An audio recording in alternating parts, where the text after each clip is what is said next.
نبی کریم صلی اللہ علیہ وسلم کو ایک صحابی نے دعوت دی اور اس کو عام الفاظ میں گھوڑ پھوڑ بولتے، تو جو اس جانور کا گوشت انہوں نے پکایا، نبی کریم صلی اللہ علیہ وسلم نے شوربے میں شوربہ تھا، اس میں سے ہاتھ ڈالا، گوشت اٹھایا،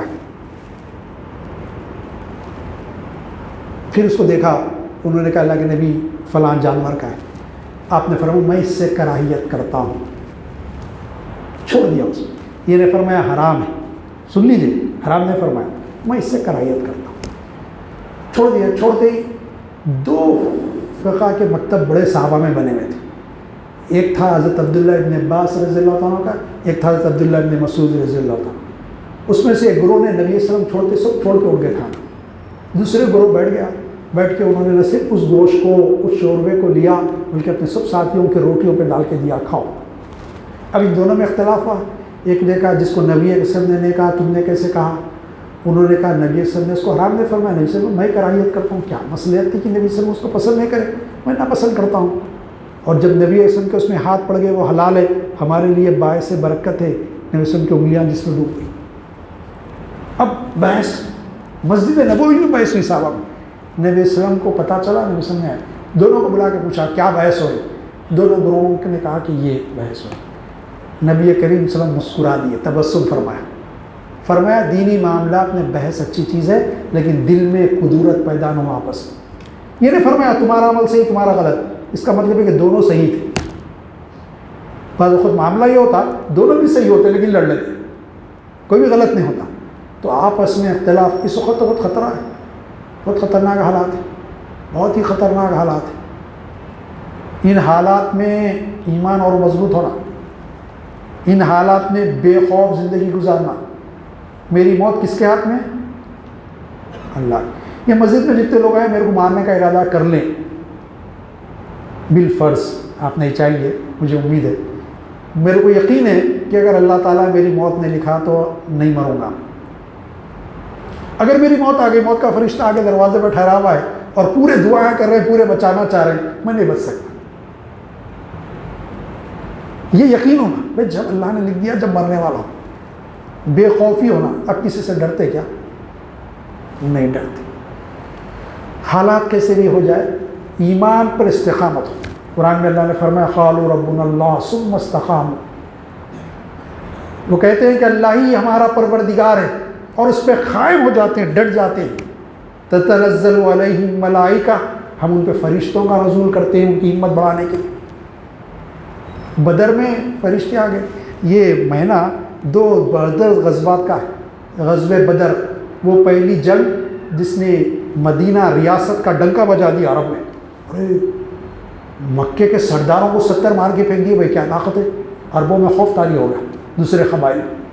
دوسرے فتح مکہ، 17 رمضان کو وہ 20 کو فتح مکہ۔ فتح مکہ وہ جنگ ہے جس نے اسلام کو عرب پہ چھا لیا پورا۔ میں کبھی کسی موقع پہ بتاؤں گا، ان کا عقیدہ تھا کہ بت کچھ کریں گے، نبی صلی اللہ علیہ وسلم کچھ بھی نہ کرے، وہ سب نے توڑ کے سارے بتوں کو پھینک دیا۔ سمجھ گئے کہ محمد صلی اللہ علیہ وسلم جو لائے وہ دین سچا ہے، اور ہم جس مذہب پہ تھے، جس دین پہ تھے وہ باطل تھا۔ ایمان میں آ گئے۔ سورہ نصر پڑھ کے دیکھتی ہے، وَرَأَيْتَ النَّاسَ يَدْخُلُونَ فِي دِينِ اللَّهِ أَفْوَاجًا۔ اللہ کی جب فتح و نصرت آئی، آپ دیکھیں گے ابھی لوگ در گروہ اسلام میں داخل ہو، پورے قبیلے آتے گئے اسلام قبول کرتے۔ خالی 2 قبیلے تھے جو جنگ کرے، وہ بھی جنگ میں ہار کے وہ بھی اسلام میں آ گئے۔ تو یہ ہے بنو ثقیف اور حوازن کے قبیلے تھے، یہ لڑے، لیکن یہ دوسرے قبیلے پورے اسلام میں آ گئے۔ تو یہ مارکے اس رمضان المبارک میں ہیں، کتنے؟ 313 تعداد میں کم کچھ نہیں۔ آپ تعجب کریں گے، غزوہ بدر میں بعض صحابہ اپنے ایسے دامن میں کپڑے کو ایسے سمیٹے، پتھریں چن کے رکھ لیے، نہ ان کا لڑنے تلوار ہے نہ تیر ہے۔ اب جنگ ہوئی تو پتھر ہی پھینکے ہو، بے سر و سامانی کا عالم۔ اور علماء کتنے؟ کیل کانٹے سے لیس 1000۔ کیا بولا ابو جہل؟ مٹا دیں گے آج۔ اور آج کا ابو جہل کیا بولتا؟ مٹا دیں گے ہندوستان سے مسلمانوں۔ وہ بھی یہی نعرہ، یہ ہم طاقت پہ زیادہ ہے۔ اس وقت کا ابو جہل بھی بولا ہم 1000، یہ 300 تھے۔ اور یہ اس میں بھی اکثریت کیا بولا؟ فلاح ہیں۔ فلاح بولتے ہیں عربک میں کیسان کو، مدینے والوں کو کیسان بولتے ہیں۔ یہ کیا لڑتے ہمارے سامنے؟ 264 کے قریب 313 میں سے کوئی تھے انصار صحابہ جن کو ہم کہتے ہیں، بولے فلاح یہ کیا لڑتے ہیں؟ غرور تکبر میں ڈوبے ہوئے، اور آج کا فرعونی طاقتیں بھی تکبر غرور میں ڈوبی ہوئی ہر طاقت ہمارے پاس. یاد رکھو میرے بھائیوں، تم کرے وہ طاقت ہے جو جس کے اشاروں پر زمین و آسمان ہل جائیں، بدل جائیں. اللہ کی طاقت تمہارے ساتھ. وَهُوَ عَلَىٰ كُلِّ شَيْءٍ قدیر، ہر چیز پہ قدرت اسی کی ہے. اور یقین ہونا دل میں، لا نافع الا اللہ، لا ضار الا اللہ، مجھے کوئی نفع نہیں پہنچا سکتا، اللہ چاہے گا تو نفع پہنچائے گا. کوئی نقصان نہیں پہنچا سکتا، اللہ چاہے گا تو نقصان پہنچائے گا. پھر دیکھو تم تعداد میں کم ہو کے بھی غالب آتے ہیں. میں زیادہ واقعات سنانا نہیں چاہتا، مجھے نہیں معلوم کسی کو ڈر خوف ہوتا ہے، ارے بھائی ایسے واقعات سنا کہ ہماری مسجد میں کیوں گئے بولیں گے آپ لوگ. صرف ایک واقعہ سناتا ہوں، اور وہ آپ اس کو یوٹیوب پہ سرچ کر سکتے. جہاں تک مجھے یاد آ رہا وہ شاید راجستھان کا واقعہ ہو. راجستھان کے گلیوں میں جلوس لے کے گزرے ہزاروں کی تعداد، 15 16 18 سال کے بچے. ارے یہ کیا رہے بھائی، ہمارے گھروں پہ آ کے پتھرے مار رہے ہیں وہاں. وہ لٹا بھی برابر نہیں ہے. میں دیکھا یوٹیوب پہ، کوئی دوست بھیجے تھے میرے کو، یوٹیوب پہ سے شیئر کرے میرے کو لے کے دیکھو بول کے، واٹس ایپ پہ دیکھا میں. وہ ٹوٹے لٹا، لکڑیاں بھی صحیح نہیں ہے، کچھ بھی نہیں، نعرے تکبیر بول کے مارنا شروع کرے. پورے بائکاں، پورے گاڑیاں، موٹر سائیکلیں چھوڑ کے بھاگے. اب بچے ہمارے غصے میں آ کے اس پہ مار رہے ہیں، ان کے بائکوں پہ. دیکھیے آپ یوٹیوب پہ سرچ کر کے دیکھیے، ملے گا. ہزاروں کی در میں 15 20 سے بڑھ کے نہیں ہے وہ بچے کو. یہ بھی ایمان کی کرامت ہے. آپ کی گناہ گار ہے، اشیاء سار ہے، لیکن وہ ایمان ہے نا. آقا نام سب کا لائبہ کلمہ پڑھتے نا، اس کا نتیجہ یہ اللہ تعالیٰ نے ہمارا خوف ان پہ طاری رکھ کے رہا، ان کا خوف ہمارے پہ نہیں. جا بھی ماریں گے 10-15 گھروں پہ ہزاروں کی تعداد میں جا کے 10-15 کو 10-15 آ کے لڑو گا، کبھی نہیں لڑے.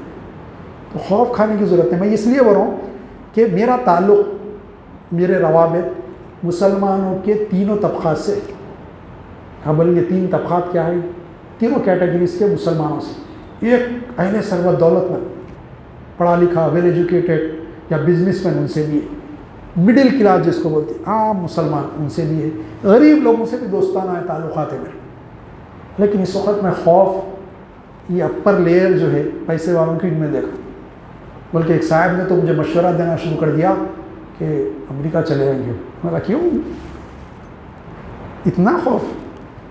یہ سمجھ رہے ہیں کہ امریکہ میں جائے تو جان بچ جائے گی، پلین میں مر جا سکتے جانے سے پہلے. ایسا کچھ بھی نہیں ہے.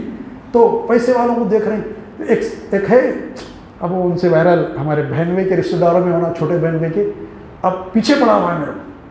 اور وہ 4 سال پہلے آپ کو بھیجے تھے کہتے نا انکل آنٹی وہ گرین کارڈ کا، آپ نہیں گئے کہتے، پھر لیٹر لکھو، آپ ایک پوسٹ پہ تھے، اب جاتا ہوں میں بول کے. ارے میرا دماغ کی بخار ہے بھائی، جا.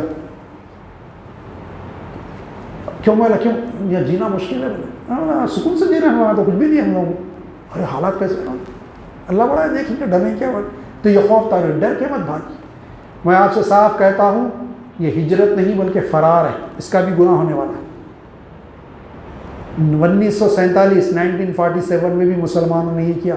جتنے پڑھے لکھے قابل تھے امریکہ اور پاکستان گئے. میرے بھی کئی رشتہ دار گئے. میں تو پیدا بھی نہیں ہوا تھا اس وقت، لیکن مجھے بعد میں بتایا گیا. کوئی ملنے بھی آیا امریکہ سے، پاکستان سے، بولتے یہ آپ کے فلاں رشتہ دار، فلاں رشتہ دار. چلے گئے ادھر، ڈر کے بھاگے. انگلینڈ، پاکستان، امریکہ، 3 جگہ گئے. سب سے زیادہ پاکستان، اس کے بعد انگلینڈ، اس کے بعد امریکہ. باہر بھاگ گئے اور دوسرے کنٹریز کو بھی گئے. تو یہ بھاگ گئے پیسے والے. جو بھی یہاں رہ گئے غریب لوگ رہ گئے، زیادہ تر جاہل رہ گئے. ایسا مت کریے. اللہ نے آپ کو دولت دی تو اس دولت کو بھی استعمال کریے مسلمانوں کو طاقتور بنانے کے لیے. عزیزان گرامی، میں 2-4 باتیں آپ سے عرض کیا. ڈریے مت، خوف مت کھائیے. اصل میں آپ سے کہتا ہوں کہ قرآن کو تھامیں گے تو خوف نکل جائے گا، ڈر نکل جائے گا. قرآن مجید کو مضبوط سے تھامیں گے تو اللہ نے جو وعدے کیے وہ وعدے یاد آ جائیں گے. اور یاد رکھ لیجئے، میں ایک بات آپ کو سناتا ہوں. افغانستان میں ایک امریکہ کا کمانڈر تھا. CNN پہ اس نے اس ایک انٹرویو دیا، میں سن لیا تھا بہت پہلے. تو وہ انٹرویو اس سے پوچھا گیا کہ افغانستان میں اب تک تم کامیاب نہیں ہوئے، 52 کنٹریز کے ساتھ تم لڑ رہے اور ایسے لوگوں سے لڑیں جس کے پاس کھانے کو کھانا نہیں ہے. تو انہوں نے کہا کہ کوئی فوج ہے تو ہم لڑ سکتے نا، کوئی فوج لڑنا چاہ رہی تو ہم لڑ سکتے. ہمارا مقابلہ ان سے جو مرنا چاہ رہی، ہم کیسا لڑیں ان سے؟ کیا کہا اس نے؟ جو مرنا چاہ رہے ان سے لڑ نہیں سکتے. تو یاد رکھ لو، جو مرنے کا تیار کر لیتا، شہادت کی آرزو کرتا، اسے کوئی دنیا میں نہیں لڑ سکتا، چھوڑ کے جانا پڑتا. افغانستان چھوڑ کے گئے، 52 ممالک، سپر پاور وقت کا امریکہ چھوڑ کے گیا. تو یہ آرزو کہ ایسا وقت آئے تو مجھے تو شہادت ہے. ہمارے لیے تو فتح میں بھی کامیابی ہے، شکست میں بھی کامیابی. ہار گئے، شہید ہو گئے تو جنت ڈائریکٹ پورے نام عمل بند ہو جاتے. اور آپ کو معلوم ہے کوئی بھی مر کے نبی بھی نہیں جاتے جنت میں، شہید چلے جاتا. حدیث ہے بخاری شریف کی صحیح حدیث. اس کا مفہوم یہ ہے کہ ادھر شہید ہوتے اللہ تعالیٰ بولتے فرشتوں اس کے نام بند کر دو، حساب کتاب نہیں ہوگا. پھر مالک اس کا کرنا کیا؟ اللہ تعالیٰ فرماتے اس کی روح کو گرین برڈ، سب پرندے کے غالب میں داخل کر دو اور جنت میں چھوڑ دو. اس کو اذن دیا جاتا ہے، اجازت دی جاتی ہے، جہاں چاہے اڑ کے جائے، جہاں جو چاہے کہے، جہاں چاہے بیٹھے. انسان کی شکل میں اس روح کو قیامت کے بعد داخل کیا جائے گا، لیکن گرین برڈ کی شکل میں چلا. یہ کامیابی. بچ گئے جنگ سے، غازی، پورے گناہ مٹا دیے جاتے. معلوم ہی نہیں، خوف کھانے کی تو ضرورت ہی نہیں ہے. حالات خراب ہو گئے تو بہت سارے رشتے دار میرے کو بولتے. ایک بار 90 میں بہت بڑا فساد ہوا تھا، جب چھوٹی چھوٹی داڑھی آئی تھی تو کئی رشتے دار بولنے لگے تم داڑھی ٹوپی پہن کے مت جاؤ. میں نے کہا فوقا مطلوب، ہاں یہی چاہیے تم کو؟ بولا یہی چاہیے، یہی تو مطلوب ہے. کوئی مسلمان بول کے مار دے، اور کیا؟ موت تو آنی ہے، کبھی بھی آتی. خوف کھانا نہیں. اور فرار کی زندگی. اہل سرمت کو میرا میں پیغام پہنچا دیجئے، آپ کے محلے میں جو دولت مند رہتے، فرار ہے، گناہ ہے، چھوڑ کے بھاگنا نہیں. بھاگنا یہ ہجرت نہیں ہوتی. ہجرت اس وقت ہوتی 10 20 25 مکانات ہے، کوئی علاقہ چھوڑ کے مسلم علاقوں میں آئے تو وہ ہجرت ہے. آپ جو ہے 1000 2000 مسلمان اس ملک میں چھوڑ کے کسی اور ملک میں جا رہے ہیں، وہ ہجرت ہوتی. آپ لاکھوں کی تعداد میں آپ کو مٹا نہیں سکتے. آپ اپنے ہاتھوں سے مرنا چاہ رہے ہیں، مریے. تدابیر اختیار نہیں کریں گے بچنے کی، لڑنے کی، تو پھر مریں گے. قرآن مجید کو مضبوطی سے تھام لیجئے. یہ انقلابی کتاب ہے، ایسے انقلابی کتاب آپ دنیا میں چھا جائیں گے. اگر کوئی ایک فرد اس کو تھامتا ہے وہ دنیا میں بھی بام عروج پر پہنچتا ہے اور آخرت بھی اس کے حصے میں آتی ہے. اگر قومیں تھامتی ہیں، میں سنا چکا غیر مسلم بھی اس پہ عمل کر رہے ہیں تو آج اقتدار میں. پہلے سنا ہے آپ آئرلینڈ کا واقعہ. تو جو اگر اس کو تھامیں گے، زندگی میں اتاریں گے تو پھر آپ کامیاب ہو جائیں گے. اصل جو ہے قرآن مجید کی اہمیت، اس کی عظمت، اور بھی بہت ساری باتیں. اقبال کا 1 2 شعر میں سنانا چاہوں گا. اقبال نے کہا معزز تھے زمانے میں مسلمان ہو کر، اور تم خوار ہوئے تاریخ خراں ہو کر. اقبال کہتے تمہارے آبا و اجداد تھے وہ مسلمان اس واسطے تھے اور زمانے میں عزت والے اس واسطے تھے کہ انہوں نے قرآن کو تھاما تھا. مسلمان صحیح مسلمان تھے اس لیے عزت والے تھے، اور تم ذلیل و خوار ہو گئے قرآن کو چھوڑنے کی وجہ سے. اقبال کا ایک فارسی شعر مجھے یاد آ رہا، اور میرے پسندیدہ اشعار میں اس کا ترجمہ بھی سنا دوں گا کیونکہ فارسی تو اکثر لوگوں کو آتی نہیں. اقبال کہتے ہیں خارس مہجوری قرآن شدی، شکوہ سنجے گردش دوران شدی. کیا بہترین بات، مجھے بہت پسند ہے. اقبال کہتے ہیں خارس مہجوری قرآن، جہرا یجور بولتے، جہر بولتے تکیے کو. قرآن مجید کو تکیہ بنا لیا. تکیہ ہوتا پیچھے ڈالنا، تکیہ سر کے پیچھے ہوتا، پیٹھ کے پیچھے ہوتا. تو اس نے قرآن مجید کو پشے پوچھ ڈال دیا، پیچھے ڈال دیا. قرآن ہے لیکن وہ کتاب کو پیچھے ڈال کے رکھا. بہت سارے لوگوں کا معاملہ ہوتا قرآن مجید کے اوپر جو کور ہے لیا اس کو جھٹک لو، رمضان آ رہا، گردہ آدھا ہی جمع ہوا، اس کو جبھی کھلتی رمضان میں، پھر سال تمام بند رہتی. کیا کیفیت ہے؟ پیچھے ڈال دیا. اقبال کریں خارس زمانے میں جو ذلیل خوار ہو گیا، قرآن مجید کو پیچھے ڈالنے کا نتیجہ ہے. خارس مہجوری قرآن شدی، شکوہ سنجے گردش دورہ، بلا وجہ زمانے کا شکوہ کرا، زمانے نے ایسا کر دیا، زمانے نے ایسا کر دیا، حالات نے مسلمانوں کو ایسا کر دیا. سب غلط بات ہے. قرآن کو تھام، بام عروج پر پہنچ. یہ ایسی عظیم کتاب ہے. سارے بیماریوں کا، سارے مسائل کا حل قرآن مجید. اس کو مضبوطی سے پکڑو. نبی صلی اللہ علیہ وسلم نے کیا فرمایا؟